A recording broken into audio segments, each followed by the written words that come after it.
Olá, criadores! Bem-vindos a mais um episódio do seu programa favorito de literatura, arte, drama e tretas. Como sempre, teremos muitos casos e histórias para contar. Se você gosta de um bom papo e cheio de ideias subversivas, este é o seu podcast.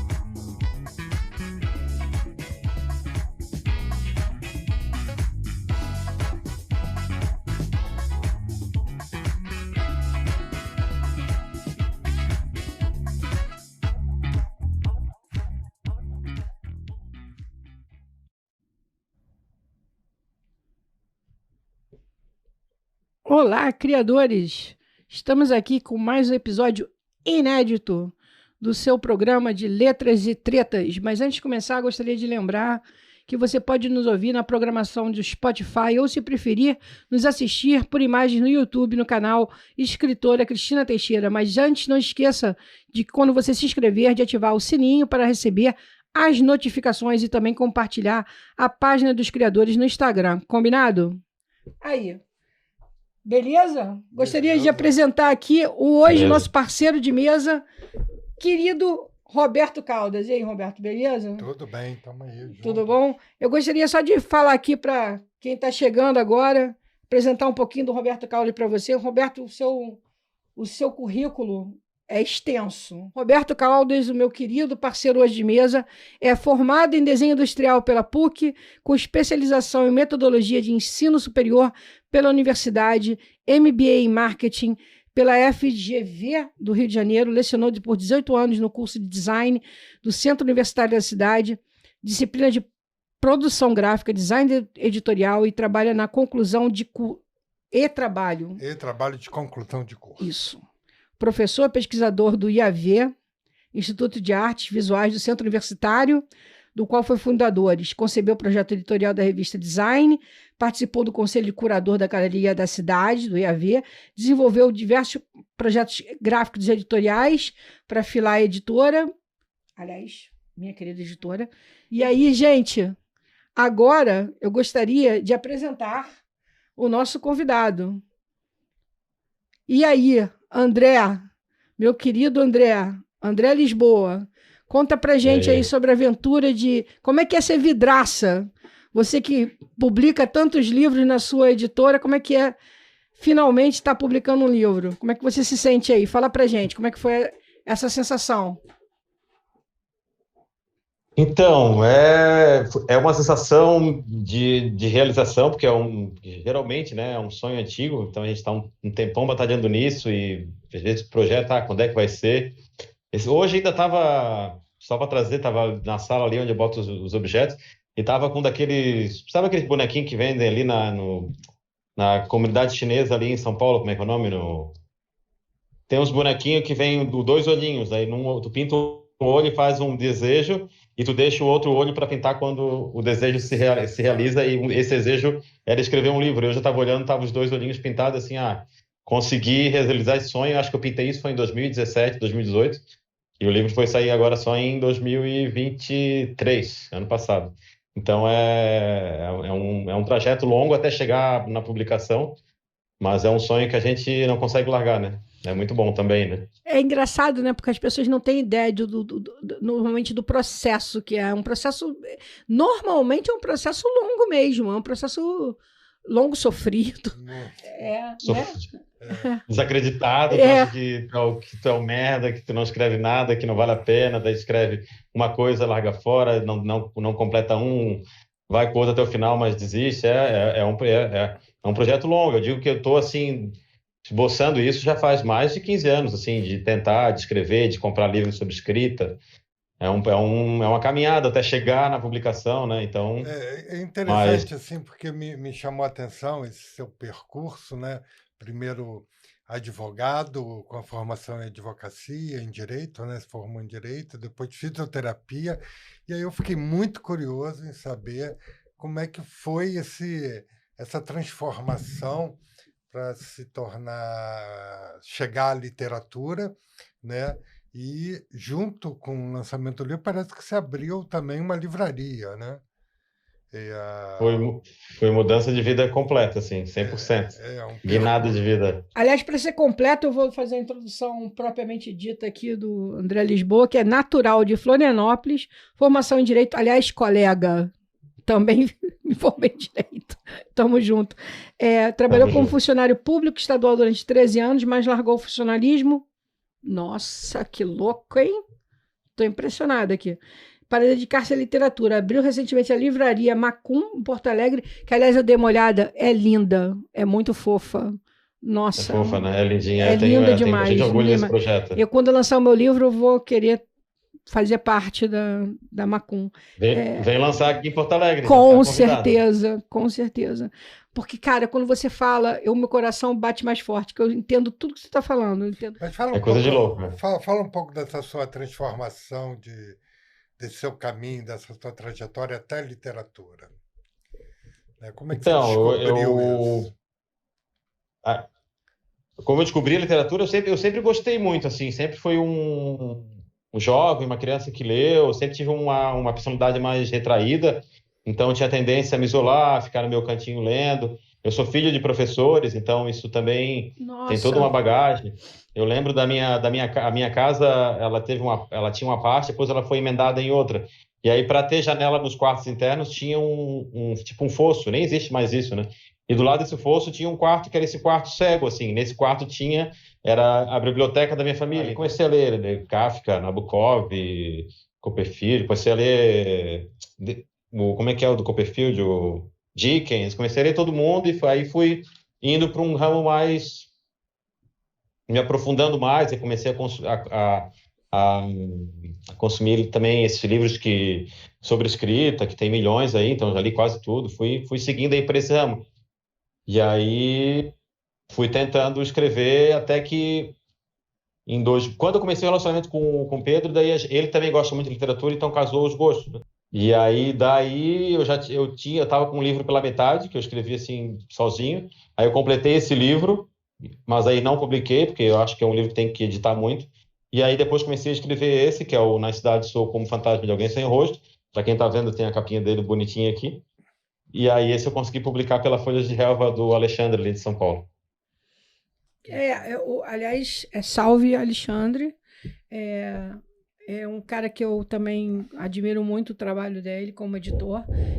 O que eu acho incrível é que eu, lendo o seu livro, eu tive uma ideia muito assim nítida, que você era um grande fã de clássicos, assim, pela pegada do seu texto. Eu achei o seu texto tinha muitas assim referências ou reminiscências dos clássicos. Estou errada? Não, por muito tempo eu fiquei lendo os clássicos e lia muito clássico estrangeiro, até essa ideia de iniciante, de que depois já conheci a literatura brasileira, mas eu li clássico assim.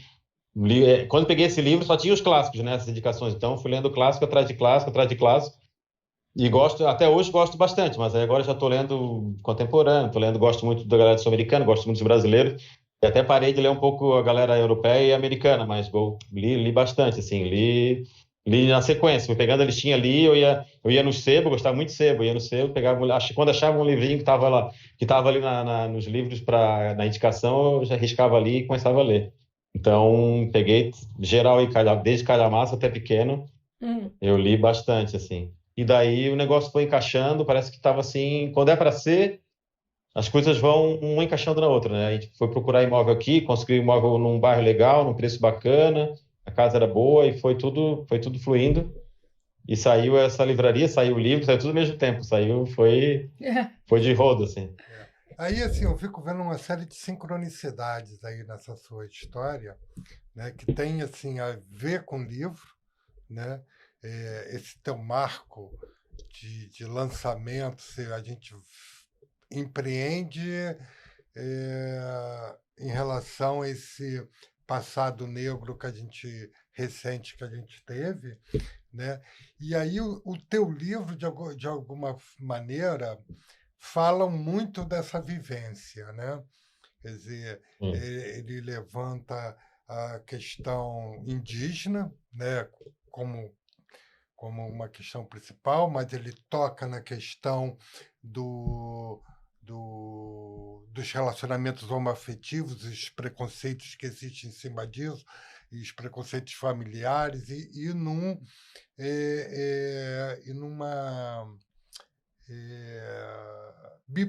bipolarização não é o termo, mas uma radicalização, né, e o surgimento de um conservadorismo que divide famílias e tal, coisas que nós vivemos, né, nesse passado. Agora que ainda estamos vivendo os reflexos disso ou tomamos consciência dessa existência, né? Como é que isso se deu? Se deu durante esses últimos 4 anos que você foi escrevendo esse livro, ou isso já são questões que você traz aí no seu coração? Não, foi nesses últimos 4. A história do personagem indígena é uma história que eu já trazia. Não sei, fiquei pensando, até estava pensando de onde é que veio essa história, até porque eu nunca tive tem toda uma preocupação, todo cuidado, mas nunca tive essa conexão para querer escrever. Mas a questão do que aconteceu realmente basicamente o que eu vivi. Eu tenho agora a gente tem a livraria, a gente acaba conhecendo as pessoas. Tem um professor aqui da PUC, que é das artes cênicas, que ele peregrinou na década de 90, 80 pela Europa, e aí ele fala assim, eu nessa época eu planejei essa viagem. Eu cheguei a pensar em ver como é que seria para viajar a América do Sul de carro e tal. Eu estava pensando realmente em largar a vida e tentar de alguma forma tirar renda com escrita, com vídeo no YouTube, alguma coisa para tentar. Assim, quando eu comecei a ler o livro, eu fiquei numa dúvida se era uma ficção ou se era um relato. Ele começa assim, meio que falando e tal. E depois eu fiquei exatamente com essa sensação de um certo, e aí você me corrija se eu tiver, que você de alguma maneira expurgou, assim como um personagem, toda a sua vivência, assim, essa viagem, né, do personagem é um expurgo dele da vivência, até que ele abre mão de tudo, né, e que era uma opção sua.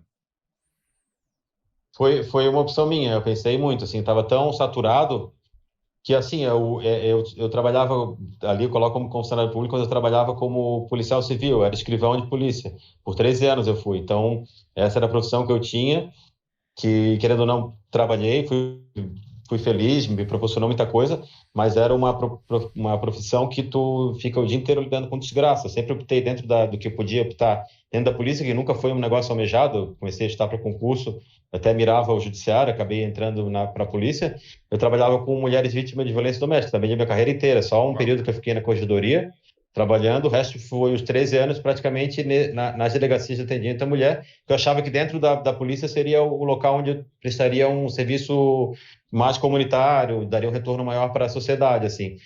Só que é um trabalho do escrivão, é um trabalho que tu fica o dia inteiro pegando relato, isso, querendo ou não, me facilitou na escrita, né, porque eu era o dia inteiro escrevendo, mas era o dia inteiro escrevendo desgraça, então é uma forma também de tentar soltar essas vivências que eu ficava o dia inteiro no computador, escutando a história das pessoas, e aquilo foi meio que foi enchendo, eu estava e aí entrou na situação do país, eu estava num momento que eu estava assim, que eu não conseguia saber para onde é que ia fluir isso, e a escrita sempre foi esse local meu de expurgar realmente, como tu falou, as sensações ruins, de tentar ser tipo uma terapia mesmo, né, botar para fora os sentimentos. Pergunta. E aí foi desse lugar. Você já leu A Casa do Buda de Tozos? Não. Do João Cabral? Ainda não. Eu acho que você vai ter uma bela, interessante surpresa. Já leu? Não, também não. Ah, cara, vocês vão amar, porque bom, eu li A Casa do Buda de Tozos e eu vi a peça com a Fernanda Torres, que aliás foi impressionante, porque acho que foi a única peça de teatro que eu vi na minha vida que conseguiu talvez suplantar o livro. Eu fiquei em estado de choque, porque eu nunca vi nada suplantar um livro, nunca tinha visto nada suplantar um livro na minha vida, mas ela conseguiu. De qualquer forma, quando eu li A Casa do Buda de Tozos, eu li em Londres. eu estava muito distanciada do Brasil, eu estava morando há muito tempo afastada, sem quase contato nenhum. Na época não tinha internet, não tinha nada. Enfim. Mas eu recomendo você assistir, ler, porque ele faz uma coisa muito parecida com o que você fez. Ele tem um personagem que ele começa o livro dizendo assim: me chegou às mãos esse manuscrito. Entende? Sim. Dessa mulher, essa velhinha. E aí ele fala assim, essa velhinha louca aqui, que me chegou esse manuscrito, e aí eu comecei a ler esse manuscrito, ele João Cabral, falando, eu comecei a ler esse manuscrito, cara, e tem que editar. Olha só esse manuscrito, coisa louca. Porra nenhuma, né? Ele inventou a porra toda, entendeu? Mas é muito... E ele, nas palavras, ele contando o manuscrito do ponto de vista da velha, contando essa mocidade, entendeu? Mas é muita loucura, muito trip, assim, total trip. Mas tu ia curtir muito, cara, porque foi uma coisa assim que eu falei, cara, que delícia. Porque você no começo fala assim, ué, o manuscrito chegou nas mãos do João Cabral e ele editou. Porque é uma coisa cara engraçada. louco. Porque... Aí no final você fala assim, claro que não. Claro, óbvio que não. Exatamente. Porque assim, foi a dúvida. Eu fiquei assim, horas pensando, não é possível que isso seja uma história real. E aí, óbvio. E aí eu cheguei, né, assim, talvez seja até o alter ego do autor, né, que também é advogado, enfim. Isso. E aí você vai vendo, vai lendo, e a história vai te envolvendo. Eu li esse livro num dia. Peguei... Não, eu achei o teu livro muito bem escrito, muito bem escrito. Eu fiquei até um pouco chocada. Eu diria que o livro me devorou e não eu devorei o livro. Essa é boa, assim, essa é muito boa. Eu também... Foi seu primeiro romance? O primeiro romance? É o primeiro, eu tenho aquele outro que eu não publiquei, que eu tô pensando em editar agora, mas esse é o primeiro, assim, que eu considero que dá para publicar. O outro, eu tenho que ver se consigo arrumar ele a ponto de publicar, porque tem muita coisa que eu viajei, assim. Eu achei que para o primeiro romance... Mas essa ideia de fazer essa jogadinha, eu tinha, né, aquele livro que eu peguei da Francine Proust tinha uma das indicações era Lolita, né, do Nabokov. E ele começa também no preso, e aí dizendo uma história. E eu tive caí na pegadinha também. Nossa, será que essa história é real? Se pesquisar, essa filha da puta me caí na pegadinha. Aí eu achei, é muito legal tu fazer criar um pretexto que... Sim. Que... aquela Operação Cavalo de Troia também, mesmíssima coisa. A Operação Cavalo de Troia, se não me engano, é um autor mexicano, espanhol, que ele fala assim, eu fui sequestrado pelos aliens, fui levado a minha irmã tinha esse livro, é um livro grossão, fala assim, eu fui sequestrado por uma experiência da CIA e eu fui parar na época de Cristo, e eu tô aqui fazendo relato de tudo que aconteceu comigo, e essa história é completamente verdadeira. E aí tem teoremas, coisas de matemática. Você jura que aconteceu, você jura de pé junto que aconteceu. Jura. É impressionante, muito legal. Eu acho esse tipo de... Fala. Não, vai. Eu tenho essa viagem também, que um dia alguém vai pegar esse livro, sei lá, num sebo, vai começar a ler e não vai conseguir, sei lá, se vai chegar na informação ou não, e vai achar que a história é real. É muito maneiro, é muito maneiro. Só gera uma dúvida, porque o nome do autor é diferente do nome do personagem, né? Assim, e esse formato em diário de viagens, em que você mescla histórias da viagem em si, né, dos lugares onde ele vai passando, com a história que realmente atormenta o personagem. Aí eu fiquei me perguntando também se essa coisa duas coisas eu me perguntei. Uma, se você já tinha feito essa viagem, porque você detalha de uma forma tão precisa cada lugar e cada espaço. Falei, não, esse cara viajou, fez o percurso pelo Uruguai, você já falou que foi no Uruguai, mas pela Argentina, subiu ali a Rota 40, né? que vai dar na Bolívia, não é isso? Sim. Porque você descreve o lugar com Riqueza. tanta riqueza e propriedade. Aí a minha pergunta, você fez esse roteiro ou foi uma coisa tipo Macum, através de livros você conheceu os países? Não, foi ficcional mesmo. Até o Uruguai ali, a parte do Cabo Polônia, ali eu fui realmente. Ali eu tenho essa referência, mas dali quando ele sobe, ele corta o Uruguai e começa a ir para a Argentina, foi tudo ficcional. E aí fui através da tecnologia. Hoje tem o Street View, tu consegue botar o bonequinho legal. ali, e tu consegue ir andando, e aí os pontos onde quer dar alguma referência, tu consegue. O próprio Street View tem fotos, né? Daí tu clica, vê as fotos das pessoas e fui ficcionalizando em cima. Então não fui para aquela região, foi realmente tudo criado mesmo, assim. E se você tivesse. Então, você não seria nem um pouco autoficção, não teria nem um pouco de teu no livro mesmo? Ou tem alguma coisa? Não tem. Foi tudo ficção mesmo. Algumas bacana. histórias que eu vivi, que eu queria colocar na história, assim, mas foi tudo ficção. A parte do que ele acorda e vê o personagem indígena no primeiro momento ali, que ele vê que ele está paralisado, essa vivência eu tive enquanto jovem. Acho que daí pode ter vindo, de repente, essa ideia de ter o personagem indígena, que a minha literatura tem um flerte com um sonho. Eu sempre, quando meus momentos de criatividade, quando estou escrevendo, vem muito nesse período entre o dormir e o acordar. Tanto que eu boto o celular do lado e às vezes eu demoro a pegar no sono e vem as ideias, eu tenho que escrever. Então eu tenho esse flerte com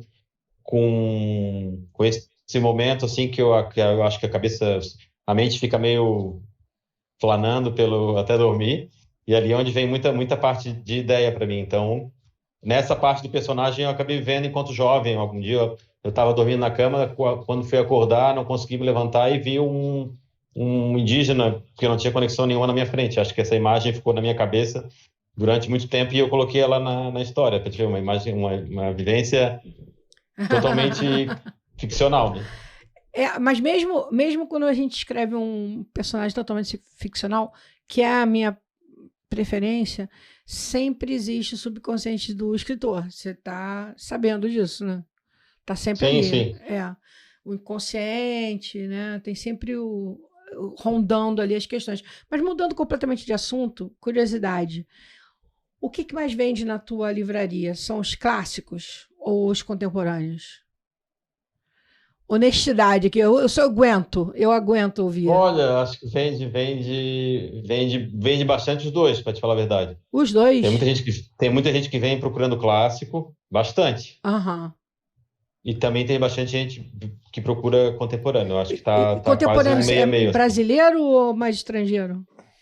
Brasileiro é o mais brasileiro, mas também tem estrangeiro também, tem essa agora argentina, como é que é?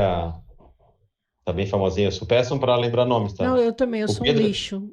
Henriquez vende muito. Vem cá, fofoca literária, clássico, o que vende mais? O que é o bambambam dos clássicos? Só diz assim, cá entre nós. Olha, tem vendido bastante Saramago. Sério?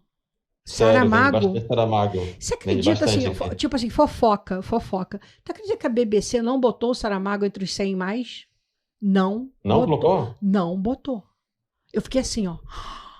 Tudo bem que a BBC puxou quase que tipo assim, 80 escritores ingleses, né? Eu tava lendo a lista ali, tinha assim, cara, a BBC não botou Proust, não botou. Tipo assim, eu falei, caramba, BBC, tudo bem que nós odeiamos os franceses, mas pelo amor de Deus, né? Tem limite pra tudo, né? Tem limite pra tudo.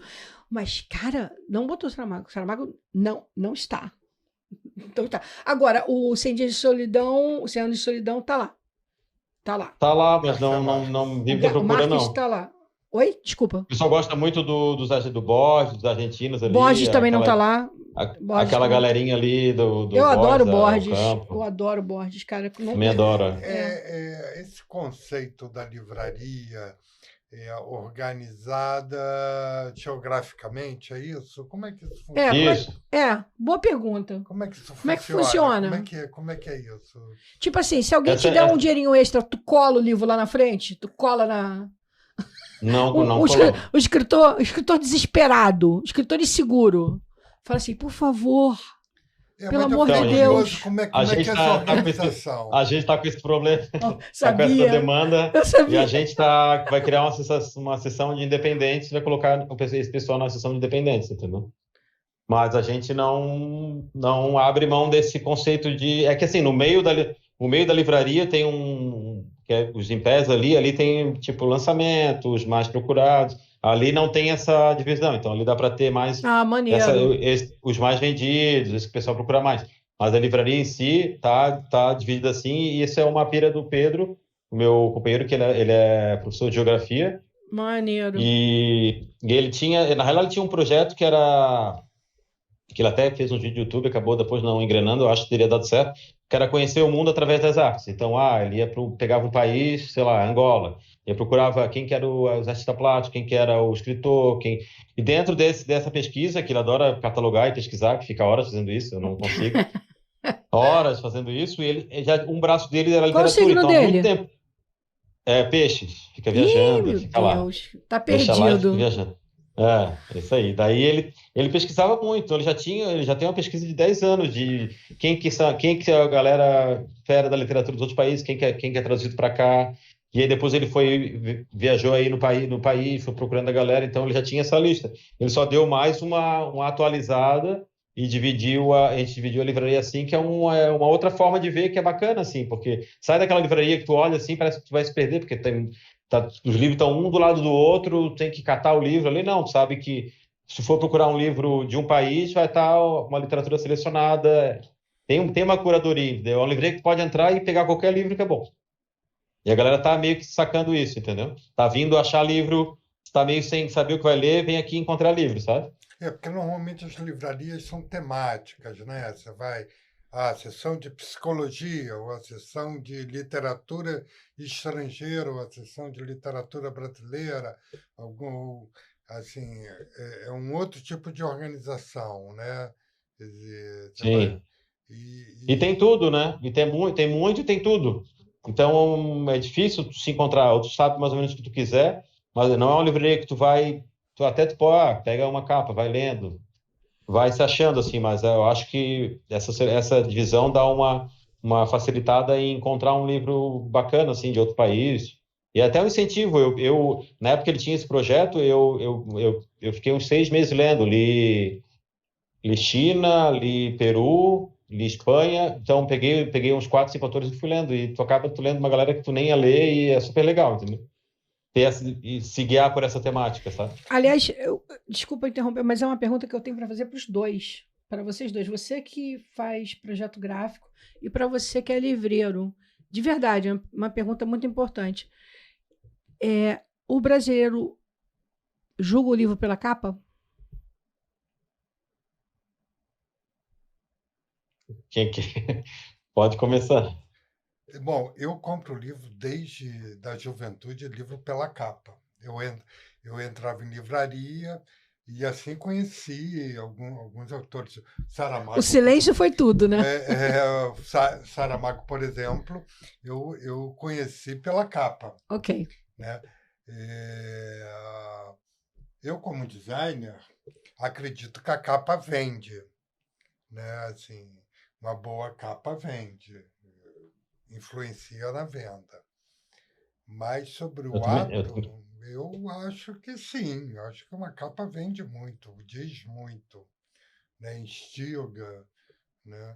Agora, estou vendendo meu peixe também. Né? Não, fair enough. A opinião... Vai que é tua. Mas eu acho que vende, eu acho que vende. Vende até porque tem gente que hoje em dia está comprando o livro, um lançamento novo, por causa que a capa nova é bonita. Agora nós tem uma sessão nova do Do Tietê, que escreveu Tietê. Eu não consigo lembrar o nome, tá, gente? Me ajuda Do Tietê é o ai, meu Deus. Jorge Amado. Jorge Amado. Jorge Amado. Tem uma coleção inteira nova agora de Jorge Amado, com as capas lindas. O pessoal chega ali, ai, que capa linda, ai, aí compra. Ou não leu, ou leu. E ajuda muito, porque a gente até tá com essa jogada de não botar todos os livros assim, tem algumas sessões que é diferente, porque o pessoal do design gráfico tá muito fera, tá muito bonito os livros, tá... O pessoal chega assim, nossa, como as capas estão lindas e não sei o quê. O pessoal chega, já ouviu mais de 5 vezes o pessoal elogiar a capa de livro. Eu acho que ajuda muito. Engraçado, né? Eu vou tocar em alguns assuntos aqui, assim, importantes. Um é que, bom, meu cunhado é designer gráfico, minha irmã é designer gráfica. Então, querendo ou não querendo, eu tive que aprender a entender sobre isso. E vou te dizer, aprendi pra caramba. Eles fizeram um projeto gráfico do meu livro e eu vou dizer, eu fiquei embasbacada, porque eu jamais imaginei que eu ia ter um livro tão lindo. Na verdade, eu jamais imaginei que eu ia ter um livro tão lindo. Eu fiquei realmente muito embasbacada. E porque eu sempre pensei em livro em termos de conteúdo palavra a palavra, mas eu nunca imaginei que o livro fosse tão complexo como eles me explicavam, que tem o respiro da palavra, tem um respiro, não sei o quê, tem a divisão dos livros, tem o tamanho da letra, tem a cor do papel. Cara, é uma infinidade de detalhes tão grande que eu falei assim, gente, eu estou exausta. Graças a Deus, eu não tenho que decidir sobre isso, vou deixar na mão de gente competente. Graças a Deus, entendeu? Porque era muita coisa, era muito detalhe, sabe? Aí, beleza. Passado isso, veio a discussão toda sobre Kindle, livro digital, inteligência artificial, não sei o que lá. E eu tive essa discussão com a minha irmã. E aí a gente falou assim, cara, onde é que vai parar o objeto livro, né? Onde é que vai parar o livro? Né? Porque está tudo sendo invadido por essa questão toda de audiolivro e não sei o que lá. E a minha irmã falou uma coisa que eu nunca vou me esquecer. Ela falou que o livro... ele cada vez mais ele entra nesse lugar quase de arte, de objeto artístico mesmo, porque ele fica... Eu achei isso tão lindo, cara, quase como objeto artístico mesmo, porque o desenvolvimento artístico das capas e do trabalho, não sei o quê, você quase que venera, né? Você compra com o objetivo de tipo, ter aquilo não só pelo conteúdo, mas por todo o objeto, né? Pela capa, pelo trabalho, porque são vários artistas ali dentro, Eu né? acho assim que tem uma coisa do objeto, né, e de você se envolver emocionalmente com o próprio objeto e aquilo fazer parte da tua história. Sim. E assim, eu, por exemplo, tenho apegos com os meus livros, né? Assim, eu guardo os meus livros, né, tenho livros que eu li com 16, 17 anos, né? Assim, outro dia você estava falando um negócio da capa aqui, né? Eu passei, era um autor que eu adorava, que era o Hermann Hesse, que eu li vários livros dele, e você falou o negócio de relançar com novas capas, eu olhei e vi assim, nossa, relançaram o Hermann Hesse com capas lindas, maravilhosas, eu queria comprar, né? Esse mesmo impulso de você comprar pela capa, de querer... É porque, de alguma maneira, existe uma relação afetiva com aquela história, ou seja, porque em algum momento aquilo mexeu com você, ou provocou alguma transformação, ou foi importante em algum momento da tua vida. Então, a questão do objeto, ele sai do efêmero, de que essas tecnologias têm, né? Principalmente as digitais. Não, cara, eu vi uma vez, eu estava na Bienal, um livro que era Alice no País das Maravilhas, relançado com os desenhos originais. Eu parei tudo que eu estava fazendo e fiquei adorando aquele objeto, literalmente adorando aquele objeto. Agora, eu mencionei isso por uma razão, porque olha só que bizarro. Eu morei muito tempo na Inglaterra, e na Inglaterra eles não ligam para capa. Repito, não ligam para capa. Não. Não tem nada. Nada. Só nome, Absolutamente nada. Por quê? Eles vêm de uma filosofia que é uma filosofia bizarra, que é o que importa é o conteúdo, o que importa é ler, o que importa é mais barato, mais gente lê, e é isso, e acabou.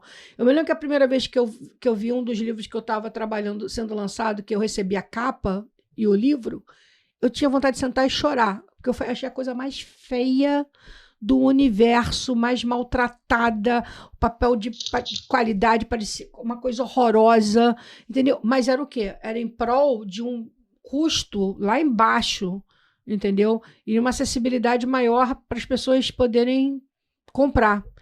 Aí, cara, eu sei lá, eu fico nessa dicotomia. E aí, o que que é melhor? O que é melhor? Não sei, sabe? Agora, eu não sei se com o Kindle, com a digitalização, as pessoas vão ter mais acesso, vão ter menos acesso, a gente vai poder... Eu não sei, cara, eu fico meio perdida nisso, entendeu? Nessa discussão. Estatisticamente, assim, eu não... Assim, o livro digital, ele, no começo, né, isso já fazem, acho que quase 10 anos ou mais, ele teve boom, né? um boom, um aumento, mas depois ele estacionou ali nos 20%, 25% do mercado editorial.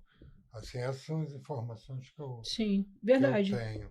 Né? Assim, o que mudou no mercado editorial, e aí o André é um guerreiro, foi a questão da venda, do ponto de venda.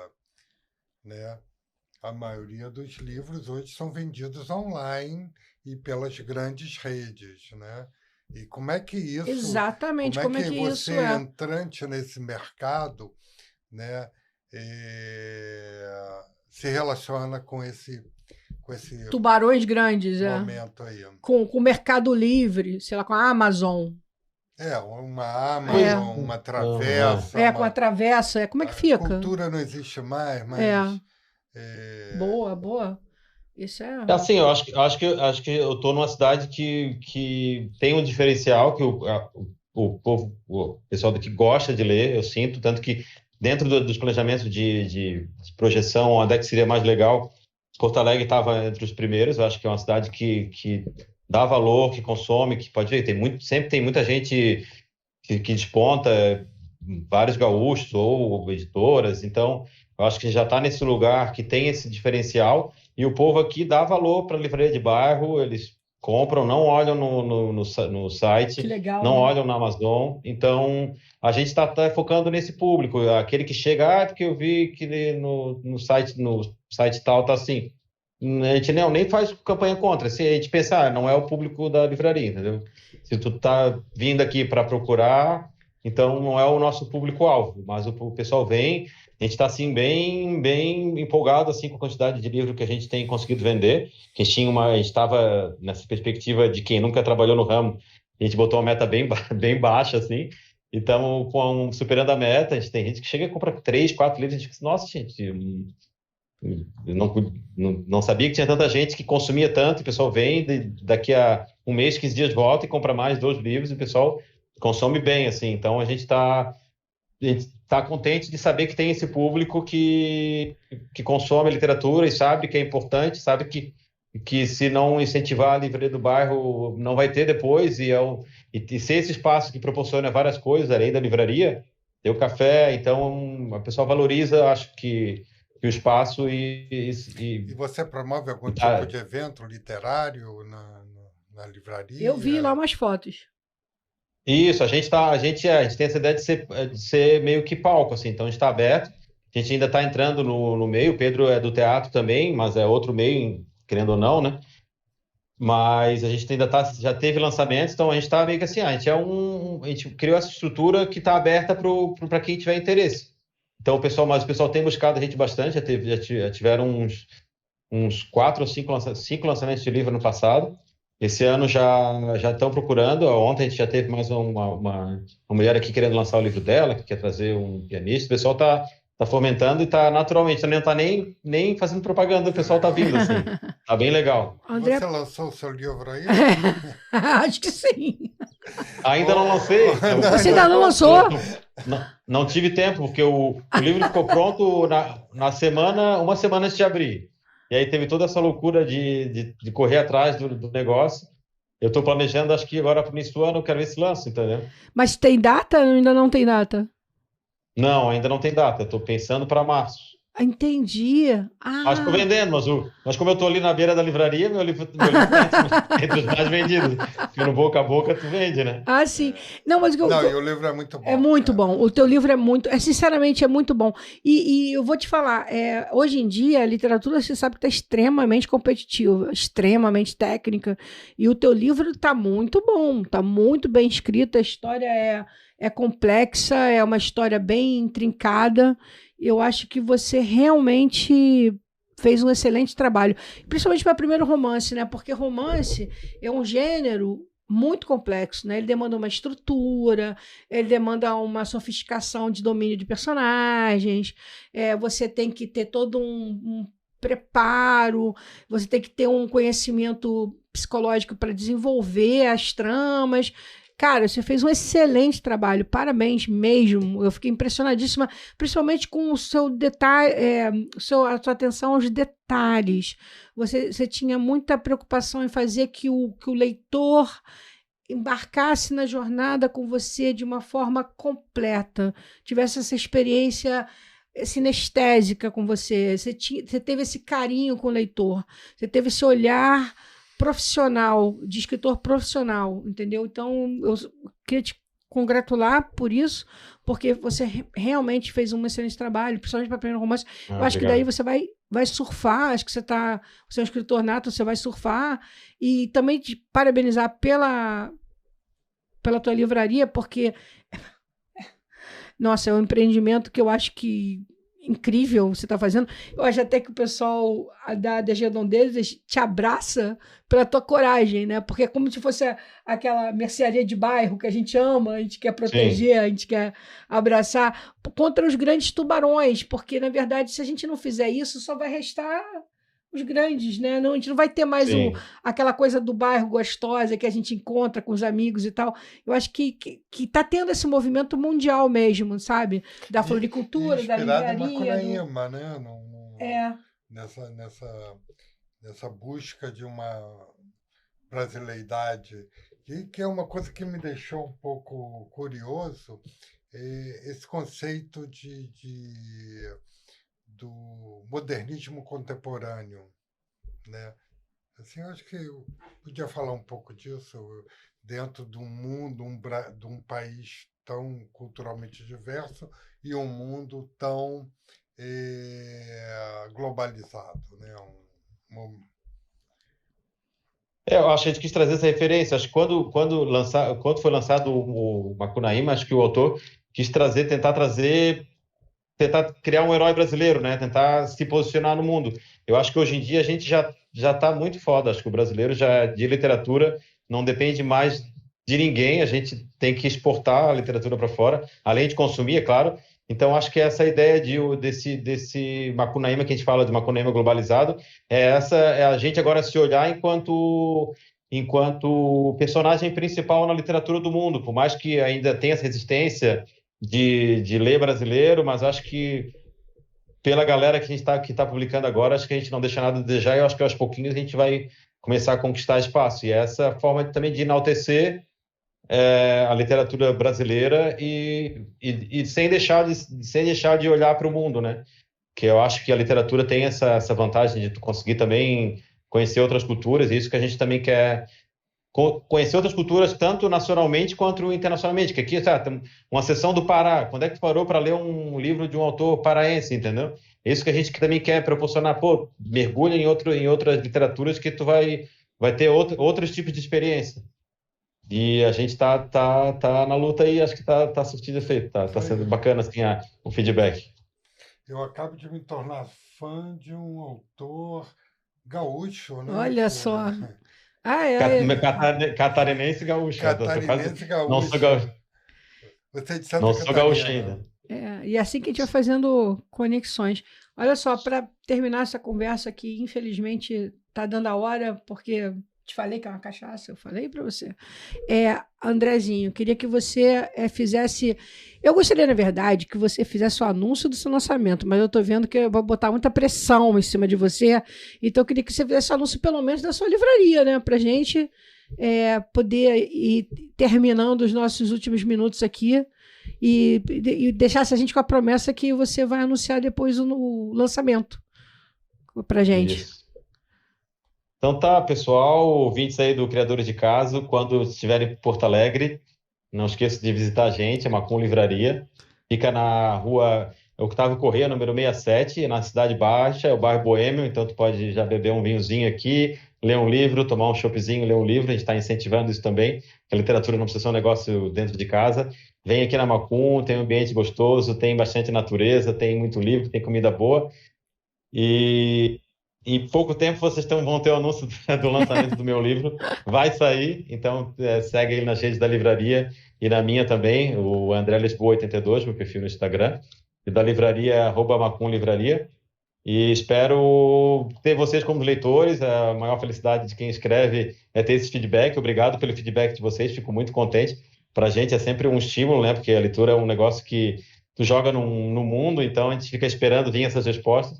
Então, estou muito contente aí com vocês ter convidado e com esse papo aí com vocês. Espero conhecê-los pessoalmente, de repente, se eu for no Rio, ou se vocês vierem para Porto Alegre, já sabe que tem endereço aí para vir tomar um negocinho e ver um livro. Olha que eu vou, hein? Eu tô falando sério, não tô brincando, não. Tô falando sério. Agora é a sua vez. Faça o seu jabá. Faz bonitinho. Não, foi um prazer participar aqui do Criadores de Casos, conhecer o André e ter lido esse livro muito bacana, muito relevante, assim, que mexe com a gente, né? E traz questões que têm que realmente ser discutidas. E está aqui com Cristina Teixeira, a amiga, a cunhada, estamos juntos, né? E é isso. Bom, então eu vou aproveitar e vou falar aqui as minhas últimas palavras do episódio de hoje.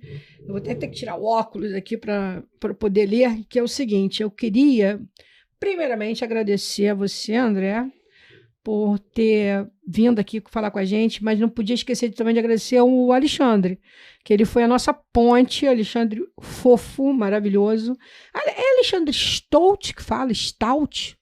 Eu chamo de Stout. É Stout, né? Também. É Stout também. Stout da Folha da Relva, porque ele é uma ponte entre grandes amigos nossos.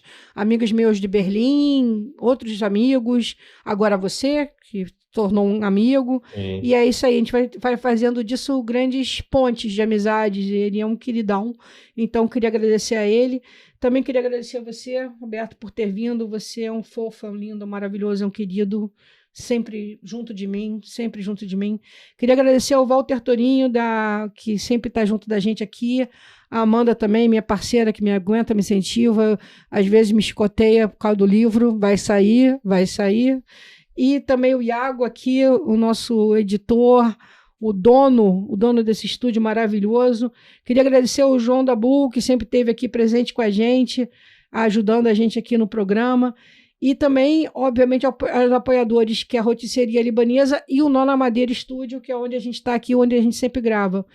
E agradecer a vocês, ouvintes, pela força, pela presença, pelo suporte, pela paciência aqui, que eu sempre tropeço aqui, às vezes, de vez em quando, nos nomes, nas palavras, mas vocês são o máximo. Obrigada aí, valeu todo mundo. Valeu. Até mais. Boa noite. Valeu. Valeu aí por ter assistido a mais um episódio do podcast dos Criadores de Casos. Agora, que tal você dar aquela forcinha, hein? Seguindo e curtindo a gente no nosso canal do Spotify. No YouTube você encontra a gente no canal Trampo, onde você pode assistir a este e os demais episódios em imagens, em youtube.com/trampocanal e em nosso Instagram, @Criadores de Casos. E aproveita e dá aquela moral também para a galera que faz esse podcast acontecer. Seguindo no Instagram a Cristina Teixeira, em @Cris13, o João Dabu, em @JoãoDabu, e o Pedro Fontes, em @eu_Pedro Fontes. E até o nosso próximo episódio dos Criadores de Casos.